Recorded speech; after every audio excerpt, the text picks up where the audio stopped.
He's used to stadiums, not stages, but when Travis Kelce took on the coveted gig of hosting Saturday Night Live, the tight end for the Kansas City Chiefs found himself in uncharted territory.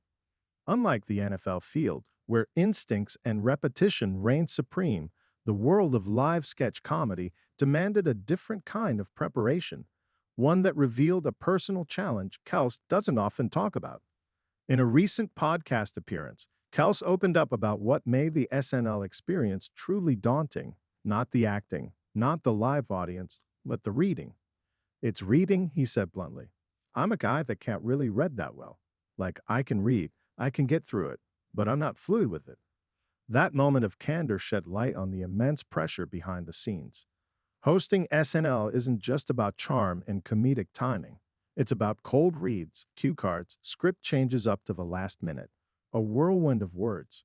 For someone like Kels, who spent his life mastering playbooks and post routes rather than punchlines, it was a real vulnerability. Yet, instead of backing away from the challenge, Kels embraced it. He leaned on the cast, the writers, and a boatload of rehearsals. I didn't want to mess up anyone else's lines. That was the biggest thing, he explained. I didn't want to be the guy who fumbled the joke. Kelce's sports career prepared him for pressure, but even he admitted that SNL brought a different kind of nerves. When you're on the football field, you've got pads, a helmet, plays you've run all week. You're prepared. With SNL, they hand you something that's just been written hours ago, and you're expected to nail it. Live. Despite that fear, Kelce pulled it off. This episode was widely praised for his charisma and surprising comic chops. Sketches like the American Girl Doll Cafe and Straight Male Friend showcased his willingness to poke fun at himself, a quality SNL producers love in an athlete host. But none of that came easy. I practiced my butt off, he laughed. I was walking around the studio reading lines out loud to myself over and over. He even admitted to reading in front of mirrors and recording himself to hear how the lines landed. That level of commitment impressed the show's producers, who later praised his work ethic and positive attitude. Still, Kelce made sure to underscore how humbling the process was. I always respected actors and comedians, but now I respect them even more. Reading a script and making it sound natural, that's an art. That's not something I ever trained for.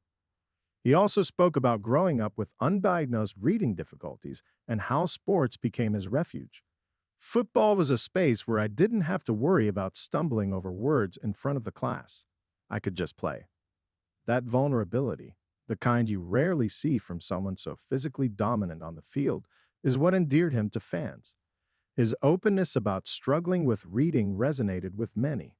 In fact, since the SNL appearance, several literacy programs have reached out to him, hoping to partner or share his story as an inspiration. Kelce didn't confirm any official partnerships but acknowledged how meaningful the outreach has been. If me talking about it helps someone else feel less alone or less embarrassed about reading, then it's worth it, he said, because I know what that feels like. The contrast between his on-field bravado and off-stage honesty is striking.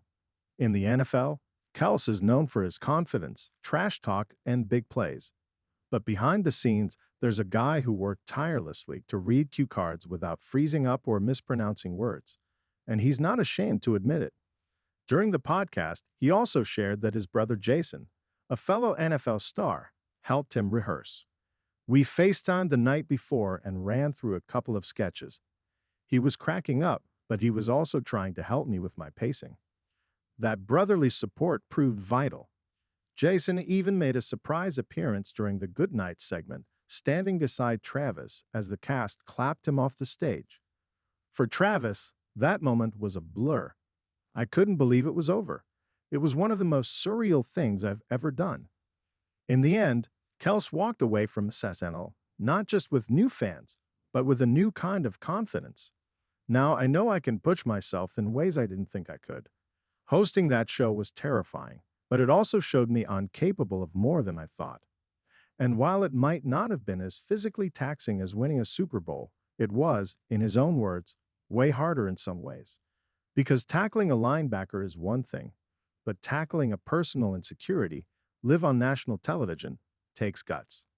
Ask ChatGPT.